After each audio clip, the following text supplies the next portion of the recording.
Assalamualaikum dan salam sejahtera. So hari ini kita sambung lagi pembelajaran kita dalam bab yang ke-7 iaitu pelan dan donghakan. So untuk hari ini kita yang lepas kita dah tengok apa itu unjuran ortogon. So untuk hari ini kita sambung dengan subtopik unjuran ortogon juga untuk standard pembelajaran 7.1.1 iaitu melukis unjuran ortogon, dan juga yang kedua ialah untuk membanding bezakan antara objek dan unjuran ortogon yang sepadan. Okey. So kita ambil contoh unjuran ortogon ni. Kita dah ada kita dah tengok sebelum ni apa itu sata, apa itu normal dan juga apa itu unjuran ortogon. So bagaimana kita nak melukis unjuran ortogon tersebut? So langkah yang pertama ialah kena kenal pasti satah dia, jenis satah, mengufuk ke, mencancang ke, condong ke, dan juga arah mana objek itu perlu diunjurkan. Okay, sama ada kalau satah mengufuk objek di sebelah atas, maksudnya dia perlu diunjurkan ke bawah ataupun ke kiri, ke kanan. Okay. Yang kedua ialah lukis garis normal daripada semua bucu objek, dan garis normal ini perlulah dilukis dengan lurus dan tegak. So make sure gunakan pembaris. Okay. Yang ketiga ialah sambungkan semua titik normal, persilangan normal dengan satah untuk membentuk unjuran ortogon.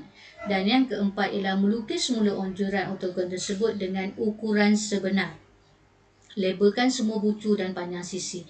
Okey, di sini bila sebut unjuran sebenar, perlu lihat pada soalan, pada objek yang diberi. Sekiranya dia kata, dia tulis kat situ 4 cm, bermaksud ukuran kita mesti betul 4 cm. Kalau di situ ditulis 5 cm, maksudnya ambil pembaris kita perlu ukur betul tepat pada 5 cm.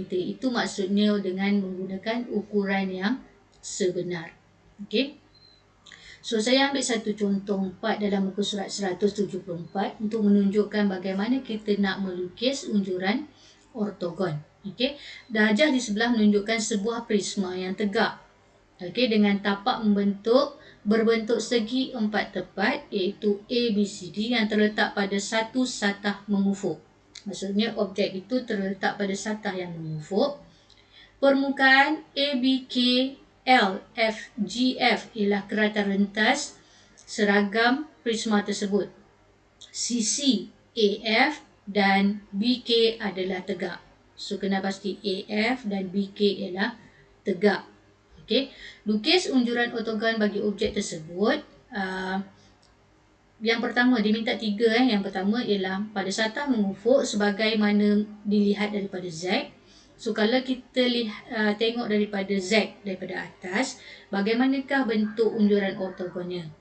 Okey, kamu kena lukis. Yang kedua ialah satah yang dilihat daripada arah X. Arah X ialah arah daripada sisi. So kalau tengok daripada sisi, maksudnya satah kita menyancang. So bagaimana bentuk dia?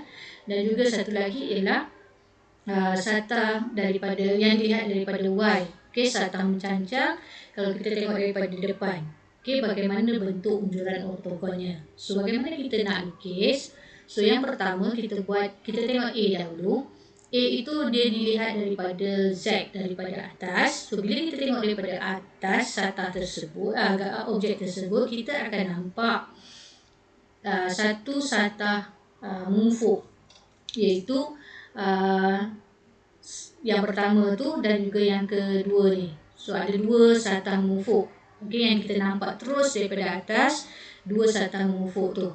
Dan satu lagi satah condong. Okey, satah mengufuk tu kita letakkan ataupun kita turunkan dia ke bawah. Okey, sebab kita nak tengok daripada atas pada satah yang mengufuk. So kita turunkan 2 satah tu dulu dan terdapat satu satah condong di situ.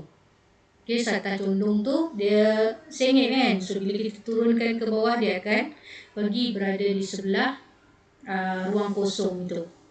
Okey, so itu ialah apa yang kita dapat lihat daripada atas. Daripada Z, kita akan nampak 3 keping satah macam tu. Ada satah yang oranye tu, pink dan juga hijau.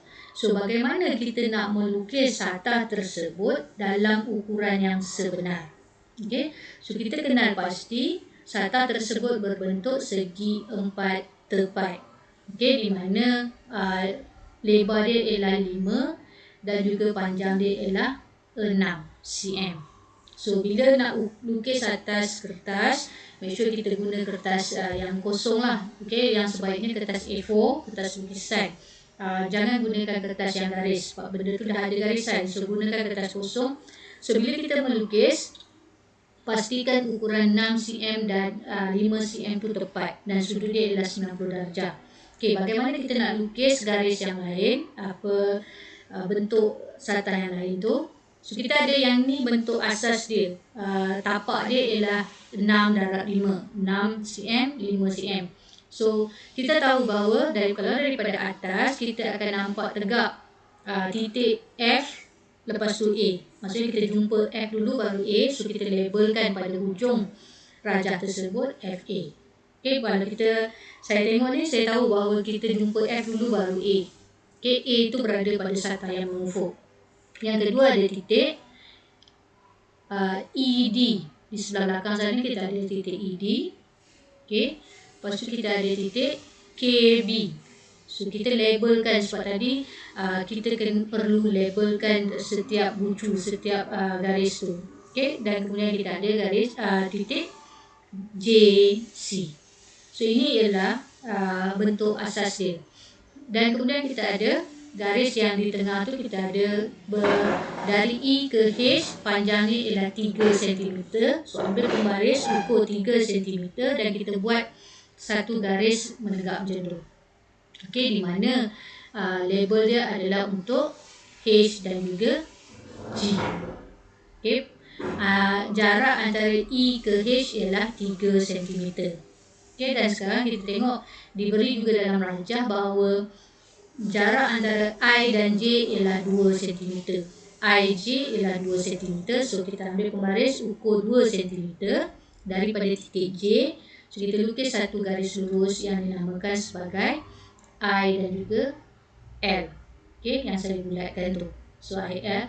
Dan kita tahu bahawa ruang kosong tu, yang garis satah pink tu, jarak H ke I adalah 1 cm. Sebab apa? Sebab panjang semua sekali 6.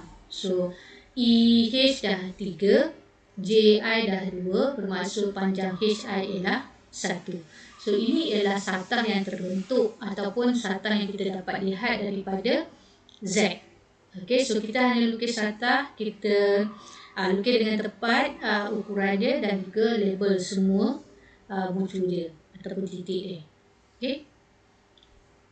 So yang kedua, dia minta satah tu mencancang dilihat daripada X. So X kita tahu berada dilihat secara dari sisi lah. Okay, so kita letak, anggap macam ada satu satah di belakang tu. Okay, secara mencancang. So bagaimana bentuk ataupun apa yang kita dapat lihat ialah bila kita tengok daripada X, kita akan nampak satu segi empat yang warna kuning tu. Yang kedua, kita akan nampak satu satah yang condong. Okay, so bila kita rapatkan dua-dua satah ni ke belakang, kita akan dapat dua keping macam tu. Okay, kita akan dapat dua keping satah pink dan juga kuning tu. So macam mana kita nak lukiskan dia dalam bentuk ujuran oktogon? Langkah yang keempat, kita perlu lukis dalam saiz yang sebenar. So kita tengok bentuk dia ialah segi empat, di mana jarak dia adalah 5 dan kita labelkan dulu AB. Kita jumpa B dulu, barulah kita jumpa A. Bermaksud A itu berada pada satah. Okay. Dan kemudian CD. Kita ada GF dan juga kita ada HE. Okay, so kita labelkan bucu-bucu yang berada di satah belakang tu. Okay. A, F, D, E tu kita nampak yang mana dulu. So BA bermaksud kita tengok daripada X, kita nampak B dulu baru kita nampak A sebab dia selari. Okay. Sama juga dengan GF, maksudnya kita nampak G dulu dengan F baru F. G itu selari dengan F. Okey, jarak dia, ukuran dia perlu ikut pada ukuran sebenar, di mana jarak antara B ke C, jarak daripada B ke C ialah 5 cm. So kita kena buat BC pun 5 cm. Dan jarak menegak itu ialah AF itu panjang dia ialah 4 cm. So ukur dengan pembaris 4 cm. Okey. Sekarang kita tengok itu ialah bentuk asas dia, dasar dia. So kita dapati dalam bila kita tengok dari X, kita akan nampak dua sata, dua segi 4. So di mana kita nak lukis garis itu, kita tengok jarak dia antara JK. Okay, JK dan juga IL. Okay, dia selari itu, J dengan I itu selari, K dengan L itu selari. So jarak dia adalah 2 cm.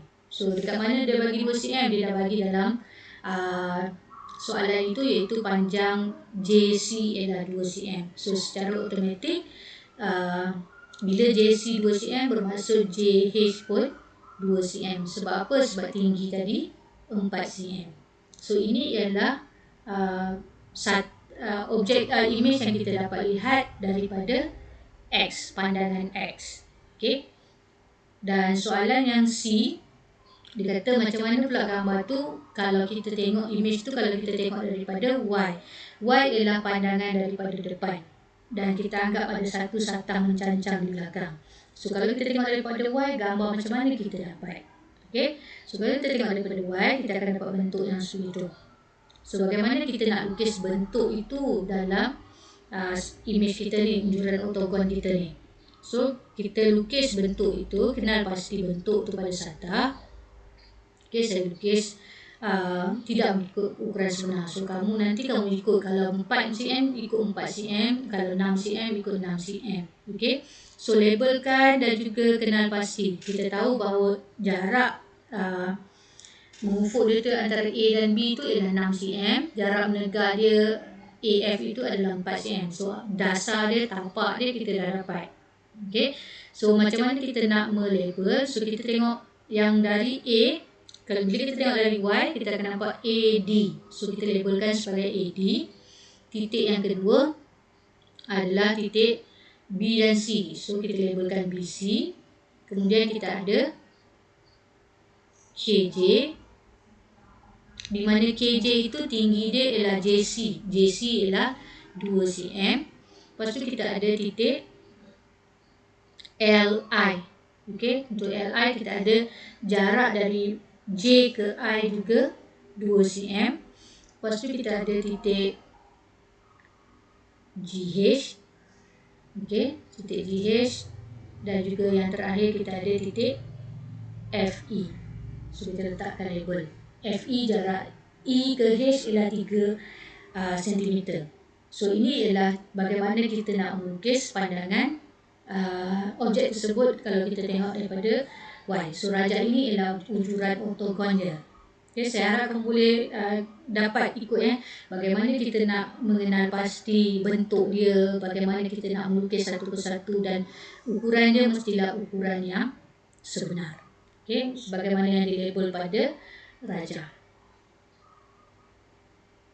So ini satu contoh. Okay, katalah diberi bongkar satu bentuk pada kita. So kalau ini adalah satu apps yang digunakan dalam GeoGebra, kita boleh tengok bagaimana kita dapatkan pandangan hadapan bagi objek tersebut. Okay, yang dia warnakan dengan warna pink tu, ini bentuk dia. So kita dapat pandangan depan dia macam tu. So saiz dia mesti saiz yang sama, saiz sisi dia. Okay, sama juga kalau tengok dari atas. Atas warna biru. So bila kita tengok dari atas, kita akan dapat 2 segi 4, di mana sebelah kanan lebih besar daripada sebelah kiri. So lukisan kita pun kena logik. Maksudnya belah kanan tu mesti lebih besar daripada sebelah kiri. Okay, dan satu lagi ialah pandangan daripada sisi. Sisi kita nampak macam sama besar. So kita kena lukis apa yang kita nampak, apa yang dilabelkan pada rajah tersebut. Okay. So ini adalah pandangan daripada depan. Daripada sisi. So depan, biasanya dia akan minta 3 lah. Okay, untuk kita lukis sama ada atas, sisi depan dan juga sisi tepi. Okay, kadang-kadang bila kita melukis, kita tengok ada objek tu macam dia tak sama ukuran dia. Nampak macam pendek sikit, panjang sikit. So biasanya yang ini melibatkan panjang sisi yang condong. Bila kita lukis tu nampak macam tak sama besar. Okey. So panjang sisi dan saiz sudut pada unjuran ortogon satu objek berbeza mengikut arah pandangan. Okey, sebab tu kadang-kadang kita nampak macam asal nampak pendek sikit, asal nampak lebih panjang. So itu bergantung kepada arah kita memandang objek tersebut. Okey. So sebagai contoh, saya ambil gambar rajah ini, bongkah ini. So katalah kita nak lihat dia daripada pandangan sisi. Okay, kita tengok dia daripada tepi sebelah kanan. Okay, bagaimanakah imej yang terbentuk? Okay. Dan juga pandangan atas. Kita tengok satu-satu. So katalah saya tengok daripada atas dahulu. So kalau kita tengok daripada atas, pandangan atas bermaksud satah yang kita nak rujuk ialah satah mengufuk. Okay, satah tu berada di sebelah bawah secara mengufuk. So bila kita tengok daripada atas, kita akan nampak segi empat yang terbentuk ialah A, B, C, D. So bila kita lukis semula, kita akan dapat satu segi empat sama, iaitu EA. So kita jumpa E dulu baru A. Kita jumpa HD, GC dan juga FB. So kalau kita tengok dalam gambar rajah ni, kita dapati macam garis, kita pandang garis GH itu panjang, lebih panjang daripada garis CD. Tapi bila kita melukis, kita tengok daripada atas, so kita dapati panjang dia, bila kita lukis, panjang dia sama. Okay, so itu yang dimaksudkan panjang sisi itu berbeza kalau kita tengok daripada arah yang berbeza. Berbanding kalau kita tengok gambar rajah yang sama, tapi kalau kita tengok daripada pandangan sisi. So bila pandangan sisi, kita akan nampak bentuk trapezium macam ni. So bila kita lukis, kita akan nampak gambar macam tu, di mana panjang DA, CB, GF dan juga HE, di mana panjang GH itu adalah sama dengan apa yang kita lihat. Berbanding kalau dekat pandangan atas tadi, kita nampak macam dia seolah-olah pendek, okay, daripada pandangan sisi. Kalau pandangan sisi ni, kita nampak macam panjang GH itu lebih panjang. Okay. So sebab tu kita katakan pandangan sisi ataupun saiz sudut juga akan berbeza mengikut arah pandangan kita. Okay. So saya harap kamu boleh teroka lagi, ada aktiviti dalam buku teks, boleh tengok macam mana kita nak kenal pasti adakah pandangan sisi itu berbeza ataupun tidak. Okay. So sekian untuk kali ini, kita akan sambung lagi dalam pembelajaran yang akan datang.